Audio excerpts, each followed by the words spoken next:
Hi, Matthew here. Let's go through a couple fundamentals with Orca to get you started making music. First thing we're going to want to do is make sure that Orca is communicating with whatever device we're using. I'm going to use the OPZ. So you can hold Control and press period, and it will move you through your MIDI devices. You can see down here the MIDI devices are being selected. Oh, I think we need to refresh mine. Okay. OPZ, there it is, which is what we're going to use, and perhaps why you're even watching this video is from the OPZ Orca video. Now and then you might see me go up to the menus up here and click, and you won't actually see the drop-down menu, and that's just because the way window capture works in OBS, and Orca apparently. Just to make sure that we're connected and making sound with our OPZ, we're going to create a delay module. So put down a capital D. This will output a bang every 8 frames by default. As you can see down here, the frames are moving. This is your BPM below it. So every 8 of these frames, this is banging. If I put a 2 in here, it'll bang every 2 frames. 4 every 4 frames. If I put a 2 over here, it will bang every 16 frames. As you can see, it's dividing the frame rate, or bang rate, however you want to call it. Okay, so I'm going to get rid of that because we want it to bang pretty often. Down below here where it's banging, if it's below the D, or to the right of, or below the bang, or trigger, gate, whatever you want to call it here, or to the right of it, it will trigger something. So I'm going to put in this MIDI operator, and here is your MIDI channel. This is your octave, this is your note, this is your velocity, and this is your gate length, or length of note. So if I choose 7, which on the OPZ is chord, so 0 is 1 in Orca. That's why I'm using 7 to get to MIDI channel 8. So I'll take octave 3, note C, and there we go. There's my chord channel on the OPZ. If I put in a number like 9, it's a very gentle velocity. A letter like Z should be the maximum velocity. And over here I can put the note length in as a, there we go. And lower it. Keep lowering it.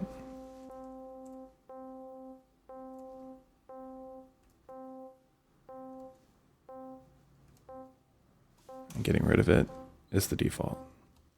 You could play around with a D operator, just banging MIDI notes. Like we could copy this, bring it down, duplicate it, I don't know, a bunch of times. This is not what I like to do, but we can do this. Pressing the space bar will pause Orca. So we could go and change this to another MIDI channel, this to another MIDI channel, this to another MIDI channel. Make these go different rates. Change the note. Right, we've already got something kind of interesting. This is the most basic and fundamental way to use Orca. There are a lot more convoluted and complex ways to use it, and that's where it starts getting really fun. So next we're going to make a gate sequencer. If you hit Control G, it'll bring up a list of the operators. These are very basic descriptions, so you have to do a little bit of research to understand what they mean, and I'll do my best to go over it. Okay, now we've made sure that our OPZ, or whatever device you're using, is working with Orca, and we also have seen the list of the operators. We know where to find them. Let's start learning a couple of the operators. So like I said, we're going to make a gate sequencer. We're going to start with the T operator. To the left of your T is the length of your track. I'm going to put in 8. So our track length is 8 steps. To the left of that is the key input, which determines where along those 8 steps you are, and it will output that value below the T here. So if I put in an A here, it'll output an A there. If I was to move this to, say, the 3rd spot, which would be a 2. So now we're on the 3rd spot here. It outputs nothing. Now, if I put a C in here, or a 1, or a bang, it'll output it there.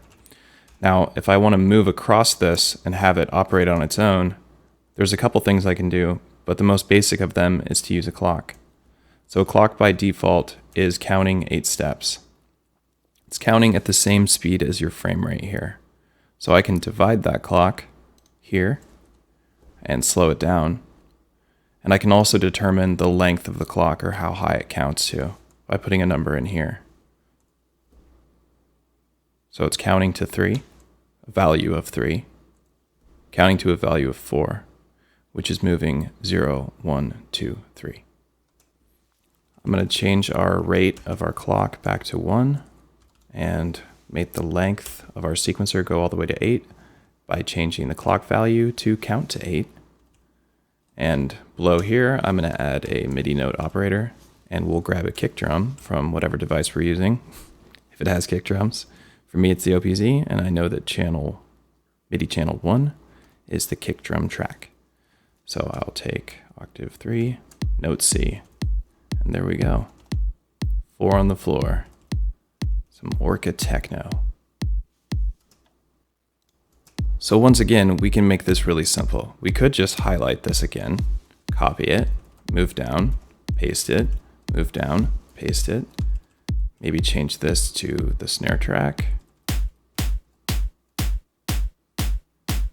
We don't want them going at the same rate here, so we could get rid of that. And then add more hats, or snaps, apparently.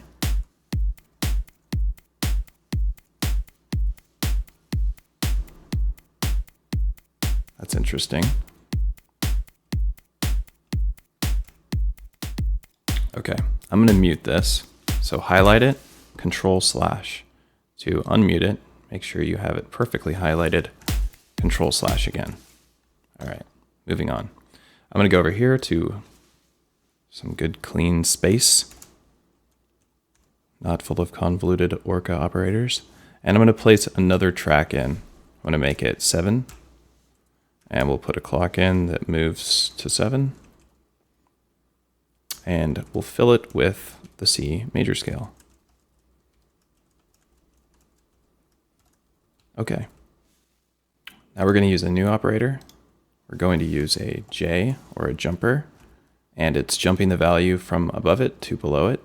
This is good for getting an operator into a tight space, or just for moving values around. Now if I go 3 over, put a colon in for the MIDI operator, let's put a D, get something banging or triggering that MIDI operator. I'll use maybe channel 5, which I think is the bass synth on the OPZ, and octave 3, or octave 2. Cool.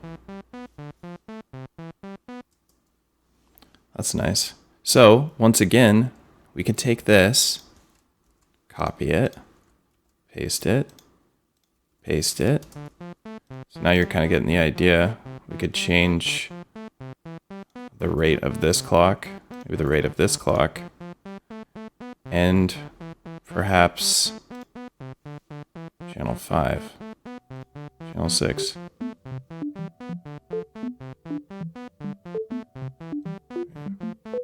Maybe unhighlight this.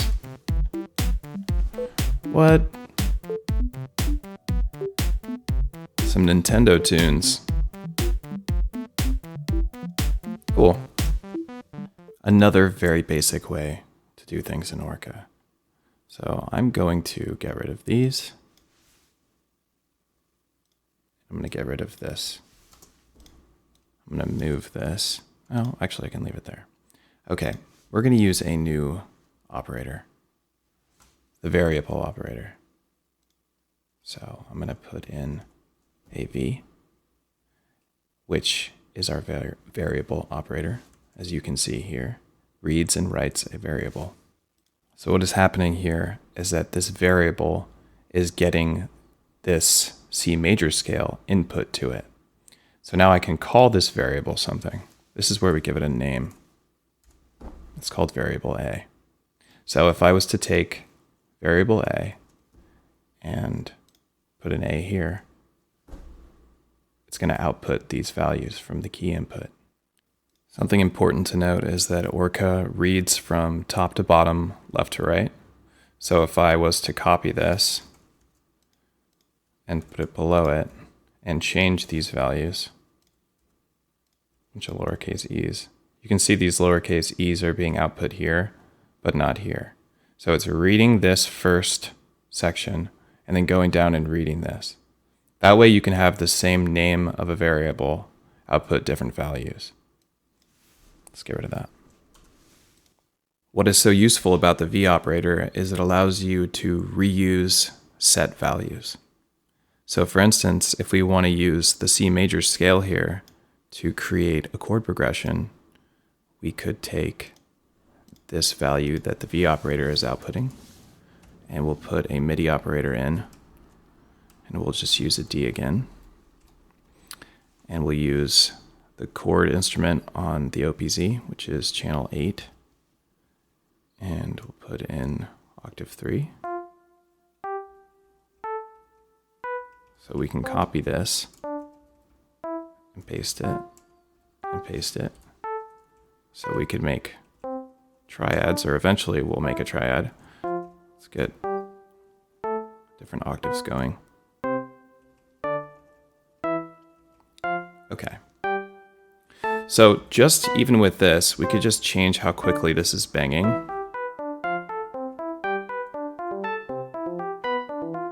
And just here we have an interesting arpeggiated sound. But what we can do is we could duplicate our variable scale here. Put another one here. And we'll change the name, C, and we'll change this one to B. And change how quickly this clock is moving. And change these values here. And now we have a random chord generator.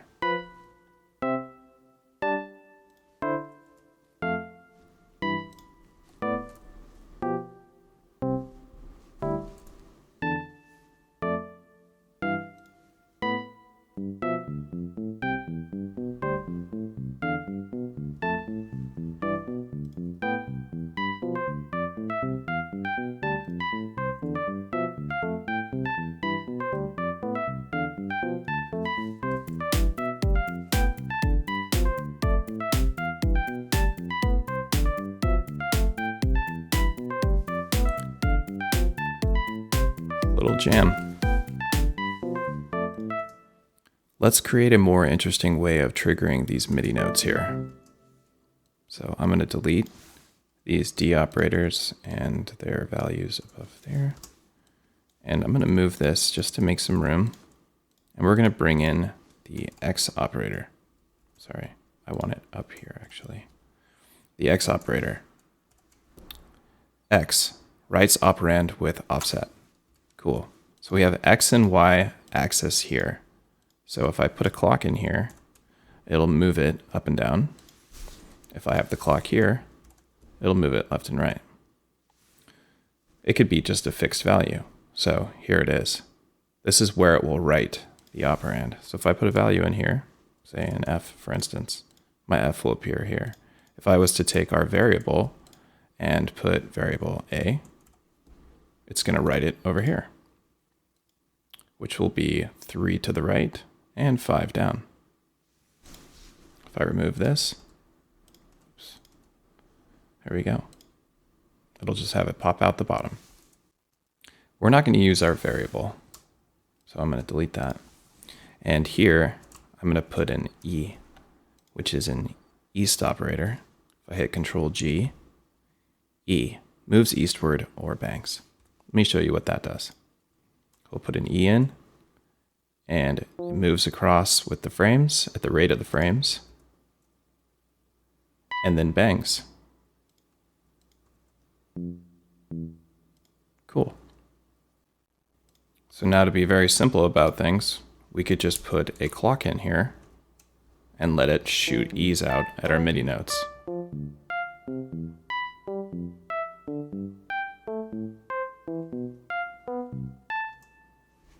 Which is interesting on its own. If we want our already very random sequencer to be more random, we can feed this clock modifier input with the random operator, which is being very wild. So if we give it a max value, say 9, and we could give it a minimum value, say 4, it'll feed randomly between the value of 4 and 9.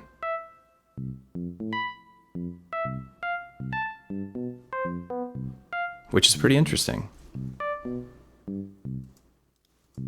So another interesting way for us to trigger these, let's go ahead and mute this. Get those E's out of here.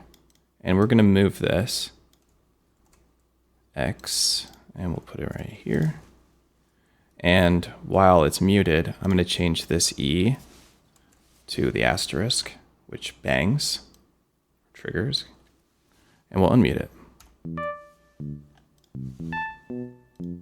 So it's having the same effect, but it's very clean, right? We're not shooting E's across the screen, which is fun to watch, and you can do very interesting sequencing that way. But this is also very quick. If we wanted to, we could get rid of this variable, maybe. Copy this. And we could just put notes in.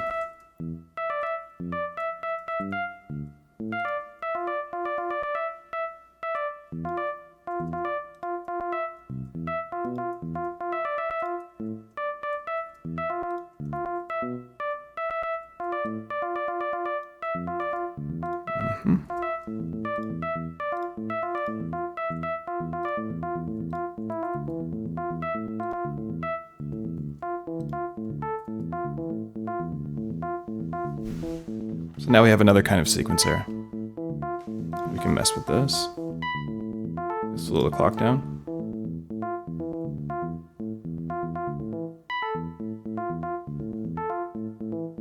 Maybe make this different instruments.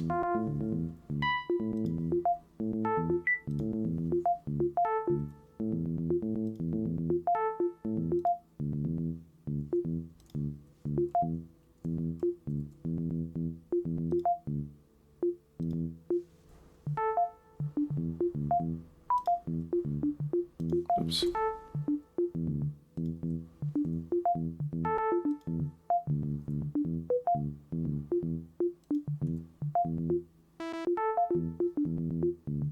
Let's hear how that sounds with those drums.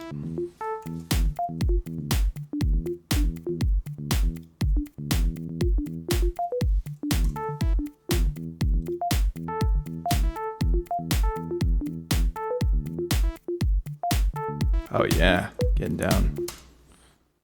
Okay, let's mute this, and let's mute that little melodic section, and let's put in a U operator. Control G. U bangs on Euclidean rhythm. Awesome. Cool. So the way the Euclidean operator works is if I put a value of 8 on the right, which is the max value, and then put the step value, say a 3, it will try and bang or trigger 3 times within 8 frames. And it will try and trigger them evenly spaced between each other, which is not possible because 3 does not go into 8. So it makes this rhythm, as you can see. If I change this to a 9, it will bang evenly spaced because 3 goes into 9. This is very useful for making drums. So I'm going to go back to an 8 because I like that. And we can steal this value here, which was the kick drum, and put it in here. Maybe we'll make this value bigger. So we'll give it like a D or an F. So it's slower. And once again, like we did before, we can copy these values. Right? So now we have 3 Euclidean rhythm generators. And let's change the MIDI channel.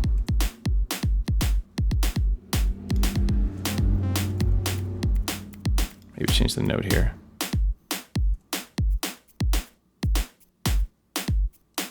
Go to higher velocity.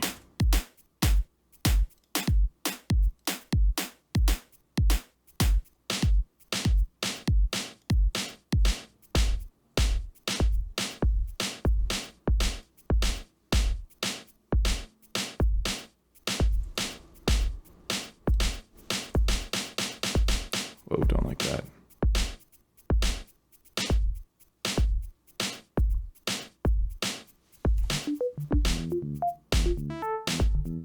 Now I feel like I'm playing on a modular synth.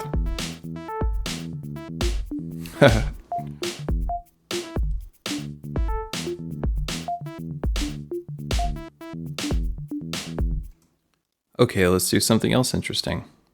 I'm going to go ahead and mute these. And I'm going to steal these MIDI notes from over here. Copy and paste over here. Cool. All right, we're going to use a Q operator, which reads operands with an offset. We're going to use it to read these MIDI notes here. So for the length, we'll use 5 because that's the length of the MIDI information. Oops. 5. And we'll have it read, just leave it the way it is there, and move it over 6 spaces. So now it's reading these values. So we can clock this. You can see that it's getting all that data. Let's slow the clock down.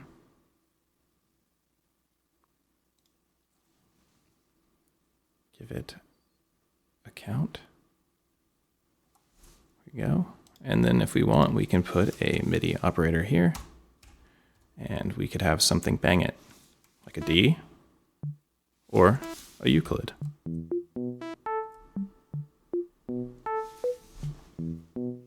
So it's another way to make a sequencer.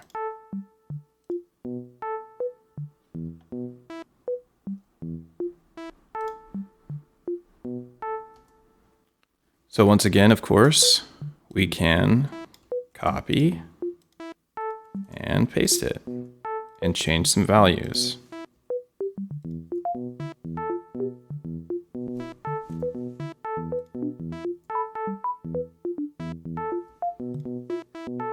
Get some more random variations.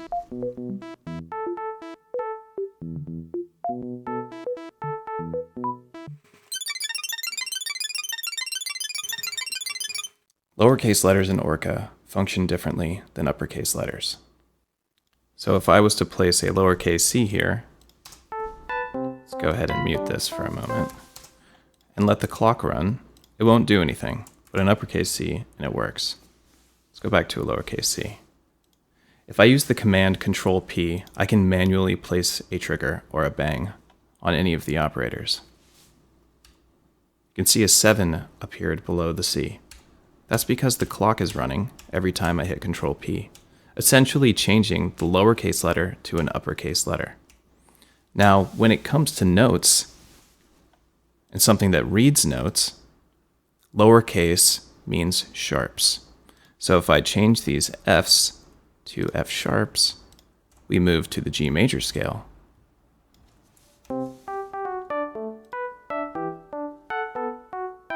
Let's go back to C major.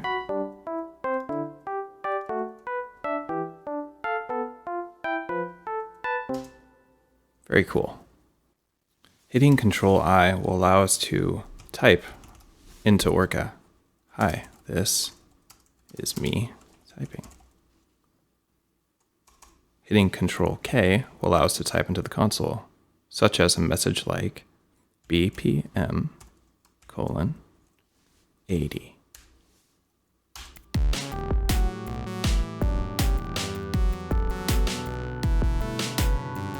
Or Control K, BPM 300.